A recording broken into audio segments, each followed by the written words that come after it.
हमारे साथ इस वक्त भारतीय जनता पार्टी की स्पोक्स पर्सन चारू प्रज्ञा जी मौजूद हैं। चारू प्रज्ञा जी, पहले तो आपको बहुत बहुत बधाई जीत की। ये जो प्रचंड जनादेश बिहार की जनता ने एनडीए को दिया है, इस पर आपकी पहली रिएक्शन क्या होगी? सबसे पहले तो धन्यवाद, आभार बिहार की जनता का। ये उनकी जीत है, एनडीए से ज़्यादा ये बिहार की जनता की जीत है, क्योंकि ये वो जनता है जिसको बहुत लंबे समय से इस हद का पीड़ित रखा था कि वो बहुत लड़कर एक नई सरकार बनाकर बीमारू राज्य वाले टैग को पीछे छोड़कर आगे बढ़ी है। इस बार बड़ी कोशिश करी गई, बड़े बड़े बयान दिए गए और कुछ समय तक ये विपक्ष के नेताओं को लग रहा था कि वो विकास का पहिया घुमाकर पीछे की तरफ ले जा पाएंगे, लेकिन बिहार की जनता ने ये नहीं होने दिया। बहुत प्रचंड जीत है, बहुत बड़ी बहुमत के साथ जीत है और इस जीत से एनडीए की जिम्मेदारियां भी उतनी बढ़ जाती हैं। जिस तेज़ी के साथ प्रदेश में अब तक विकास हुआ है, ये तेज़ी अब बढ़ेगी, घटेगी नहीं। और मैम, आप भी एक महिला हैं और जिस तरीके से महिलाओं ने अप्रत्याशित रूप से वोटिंग की है, 71% के आसपास का उनका वोटिंग नंबर रहा है इस बार, आपको लगता है कि कहीं ना कहीं महिलाओं की अधिक भागीदारी से ये जो नंबर हमारे सामने चल रहे हैं, एनडीए 200 पार, ये संभव हो पाया है? बिल्कुल, देखिए, अगर आप मोदी जी की सारी नीतियों को उठाकर देख लें, उनकी जो मेन नीतियां होती हैं वो हमेशा विमेन सेंट्रिक होती हैं। महिलाओं के लिए काम करना हमारी पार्टी का एक बहुत बड़ा उद्देश्य रहा है पहले दिन से आज तक।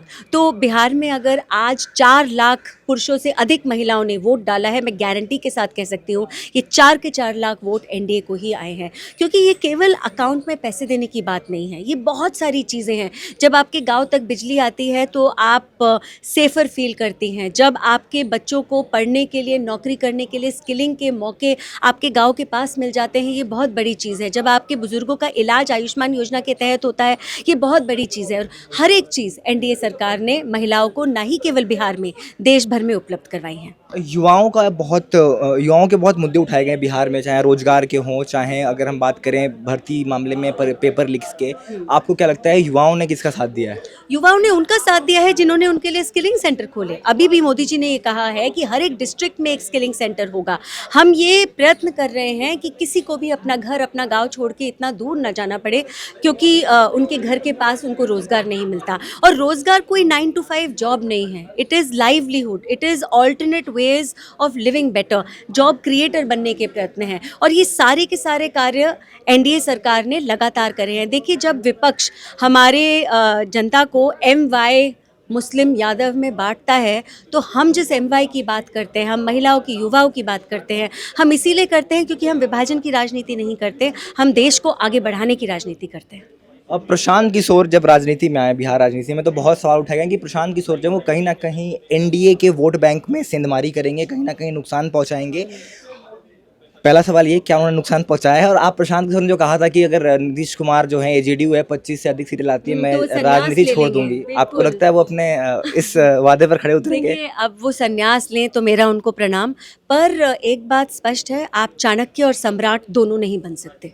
आपको चुनना पड़ेगा, आप चाणक्य बनना चाहते हो या आप सम्राट बनना चाहते हो। और जो दोनों बनने चलते हैं वो शायद दोनों नहीं बन पाते और फिर उनको बोलना पड़ता है कि वो संन्यास ले लेंगे। I think he was brilliant, he has been brilliant, लेकिन मिसकैलकुलेशन तो करा ही है ना, बहुत मैसिव मिसकैलकुलेशन करा है।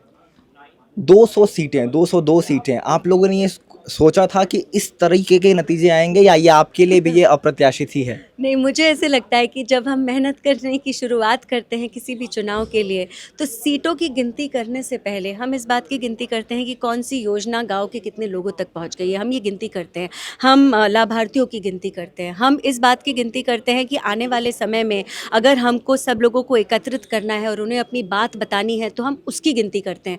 तो जब आप सही किस्म की गिनती करते हो तो सीटों की गिनती अपने आप आपके फेवर में हो जाती है। देखिए, बहुत खुशी का माहौल है, लेकिन मैं थोड़ी सी एक कॉन्स्पिरेसी थ्योरी या कुछ कह लीजिए मैं करना चाहूँगा। 202 सीटें एनडीए, नीतीश कुमार की 79 सीटें हैं। अगर जेडीयू को हटा भी दिया जाए तो एनडीए 123 सीटें हैं। तो क्या बिहार में बहार है, इस बार भी नीतीश कुमार है, या भारतीय जनता पार्टी अपना कोई चेहरा आगे करना चाहती है? देखिए, नीतीश जी के नेतृत्व में हमने बहुत अच्छी तरीके से ये चुनाव लड़ा है। हमारे सारे नेता, हमारे सीनियर मोस्ट नेता, हम सब उनकी बहुत इज्जत करते हैं, हम उनका आदर करते हैं और वो सुशासन बाबू हैं। उन्होंने बिहार का चेहरा नक्शा बदला है पिछले 20 सालों में। और आप ये देखिए, जो 20 साल से बिहार की राजनीति में इतना इम्पॉर्टेंट रहा हो, वो एक कितना इम्पॉर्टेंट राजनीतिक फिगर है हम सब के लिए। तो कॉन्स्पिरेसी थियरीज आप फ्लोट ना करिए, we are stronger together, we are better together. Thank you so much ma'am. Thank ये थी चारू प्रज्ञा, इन्होंने अपने तमाम मुद्दे गिनवाए, इन्होंने अपनी तमाम बातें रखी और इन्होंने बताया कि ये अप्रत्याशित जीत बिहार की जनता की जीत है और नीतीश कुमार के नेतृत्व में लड़ा गया है और नीतीश कुमार ही एनडीए का चेहरा होंगे।